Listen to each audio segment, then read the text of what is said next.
السلام علیکم ورحمۃ اللہ وبرکاتہ۔ صحیح مسلم کتاب الایمان کا باب نمبر 8 چل رہا ہے۔ لمبا عنوان تھا اور اس باب کی پہلی حدیث کا ترجمہ، اس کی تشریح ہو چکی ہے، اور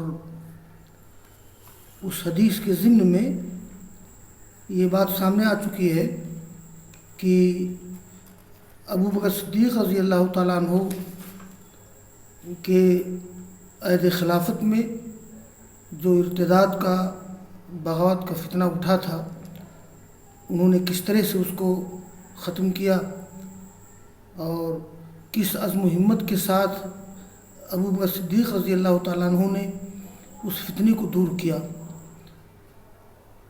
جب ابو بکر صدیق رضی اللہ تعالیٰ عنہ نے ان باغیوں سے اور مرتدین سے جنگ کرنا چاہا تو عمر فاروق رضی اللہ تعالیٰ عنہ نے معارضہ کیا کہ آپ کیسے ان سے جنگ کریں گے، جبکہ اللہ کے رسول کا فرمان ہے امرت ان اقاتل الناس حتی یقولوا لا الہ الا اللہ فمن قال لا الہ الا اللہ فقد عصم منی مالہ ونفسہ الا بحقہ وحسابہ علی اللہ۔ عمر فاروق یہ سمجھتے تھے کہ جب تک کوئی شخص توحید کا، رسالت کا قائل ہے، صلاۃ قائم کر رہا ہے، تو وہ اپنی جان، اپنا مال محفوظ کر چکا ہے، الا بحق ہی، اور اس کا حساب اللہ تعالیٰ کے ذمہ ہے۔ تو اس حدیث کے ظاہر مفہوم کو لے کر کے عمر فاروق نے کہا کہ جو شخص توحید رسالت کی گواہی دے رہا ہے، کیسے اس کی جان اور اس کے مال پہ حملہ کیا جا سکتا ہے؟ اس نے اپنے مال کو، اپنی جان کو محفوظ کر دیا ہے۔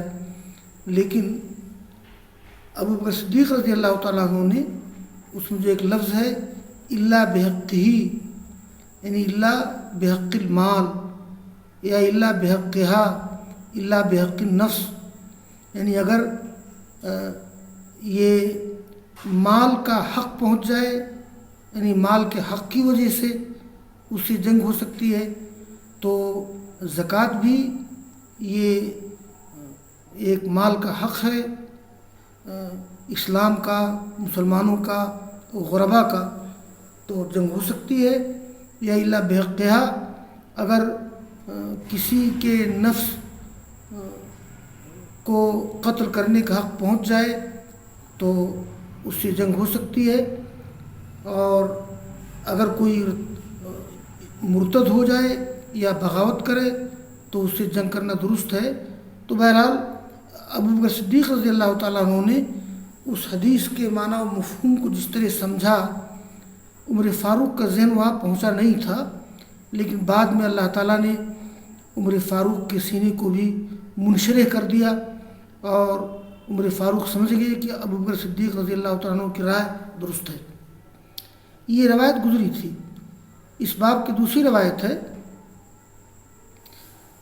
قال الامام مسلم رحمہ اللہ حدثنا ابو الطاہر وحرملة بن یحییٰ واحمد بن عیسیٰ قال احمد حدثنا وقال الآخران اخبرنا ابن وهب قال اخبرني يونس عن ابن شهاب قال حدثني سعيد بن المسيب ان ابا هريرة اخبره ان رسول الله صلى الله عليه وسلم قال امرت ان اقاتل الناس حتى يقولوا لا اله الا الله فمن قال لا الہ الا اللہ عصم منی مالہ ونفسہ الا بحقی وحسابہ علی اللہ۔ یہ روایت ہے۔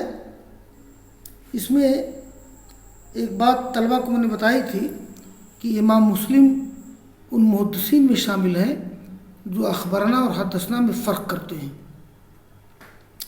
اگر استاذ پڑھ رہا ہو، طلبہ سن رہے ہوں، تو طلبہ اس کو بیان کریں گے حدثنا کہہ کر کے، اور اگر طلبہ پڑھیں، شاگرد پڑھیں، استاد سنیں، تو اس کو شاگرد بیان کریں گے اخبرنا کے ذریعہ۔ امام مسلم ان محدثین میں شامل ہیں جو اس فرق کے قائل ہیں۔ امام نسائی ہیں، امام مسلم ہیں اور کئی لوگ ہیں۔ یہاں دیکھیے امام مسلم کے استاذ ہیں ابو الطاہر حرملہ احمد بن عیسیٰ۔ فرق کیا ہے؟ امام مسلم کہتے ہیں کہ احمد نے کہا حدثنا اور ابو الطاہر اور حرملہ نے کہا اخبرنا، یعنی اخبرنا ابن وہب قال اخبرنی یونس عن ابن شہاب۔ یہ ابو ہریرہ کی روایت ہے کہ آپ نے فرمایا ہے کہ مجھے حکم دیا گیا کہ میں لوگوں سے قتال کروں یہاں تک کہ کہیں لا الہ الا اللہ، اور جس نے کہہ دیا لا الہ الا اللہ تو اس نے مجھ سے اپنے مال کو، اپنی جان کو محفوظ کر لیا، مگر اس کے حق کے ساتھ۔ الا بحق بعض روایت میں آتا ہے الا بحق الاسلام، مگر اسلام کے حق کے ساتھ۔ اگر اسلام کا حق پہنچ جائے گا تو ایسی صورت میں اس سے جنگ ہو سکتی ہے۔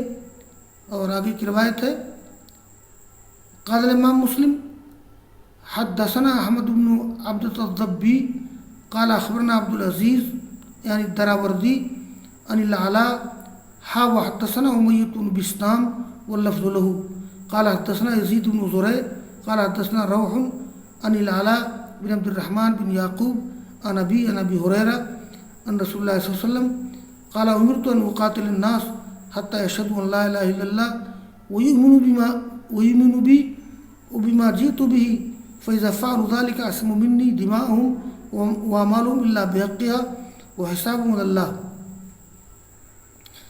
یہاں پھر وہی معاملہ ہے، یہ اس سند میں تحویل ہے، یعنی اوپر سند ایک ہے لیکن نیچے امام مسلم تک سند کی دو شاخ ہو جاتی ہے۔ دیکھیے امام مسلم کے استاد احمد بن عبدہ الضبی، ان کے استاد عبد العزیز اور بات کرتے ہیں اعلیٰ سے، ایک سند یہ ہے۔ اور امام مسلم کے استاد ہیں امیہ بن بسطام الفازنی کے ہیں، ان کے استاد یزید بن زریع، ان کے استاد رو روایت کرتے ہیں اعلیٰ سے۔ گویا اعلیٰ بن عبد الرحمن کے اوپر اللہ کے رسول تک سند ایک ہے اور اعلیٰ بن عبد الرحمن کے نیچے سند کی دو شاخ ہو جاتی ہے۔ جیسے پہلی شاخ ہے یہ اعلیٰ کے شاگرد عبد العزیز کے شاگرد احمد بن عبدہ الضبی، اور دوسری شاخ میں اعلیٰ بن عبد الرحمن کے شاگرد ہیں یزید بن زریع، ان کے شاگرد ہیں امیہ بن بسطام۔ اعلیٰ کے شاگرد ہیں روح کے شاگرد ہیں یزید بن زریع، ان کے شاگرد امیہ بن بسطام، ان کے شاگرد امام مسلم۔ تو اعلیٰ بن عبد الرحمن کے نیچے سند کی دو شاخ ہو جاتی ہے اور اس کے اوپر سند ایک ہی ہے۔ اسی کے لیے اشارہ کرنے کے لیے امام مسلم استعمال کرتے ہیں۔ تو اعلیٰ بن عبد الرحمن کہتے ہیں اپنے باپ عبدالرحمن یعقوب سے روایت کرتے ہوئے ابو ہریرہ سے وہ اللہ کے رسول سے کہ فرمایا، یہ روایت کتنی واضح ہے، مجھے حکم دیا گیا کہ میں قتال کروں لوگوں سے یہاں تک کہ وہ گواہی دے کہ کوئی اللہ کا کوئی معبود نہیں، وہی میں بھی آپ فرماتے ہیں ایمان لائے ہو میرے اوپر اور اس چیز پر میں جس کو لایا ہوں، اس میں ساری باتیں پورا دین آ جاتا ہے۔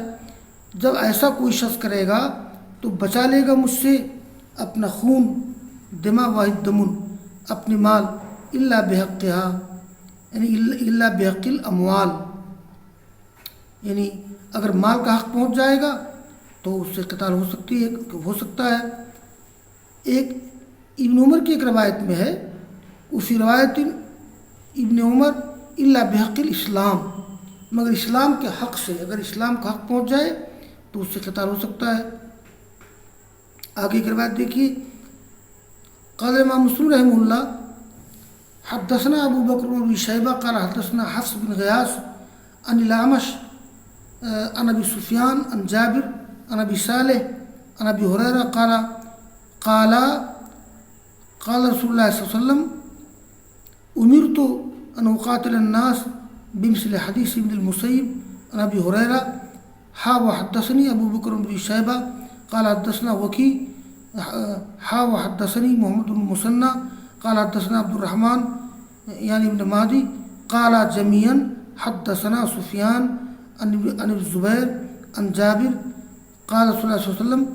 یہاں پر سند میں کئی تحویلات ہیں. دیکھیے پہلی سند یہ ہے، پہلی سند اس کا متن کہ امام مسلم کے استاد ابو بکر بن شیبہ، ان کے استاد حفص بن غیاث، وہ احمد سے روایت کرتے ہیں، وہ سفیان سے، وہ جابر سے، وہ ابو صالح سے، وہ یہ ابو ہریرہ سے.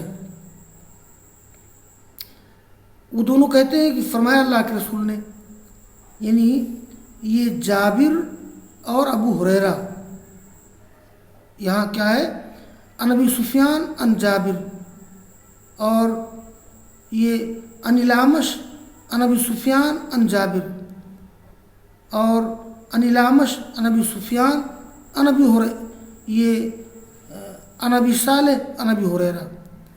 تو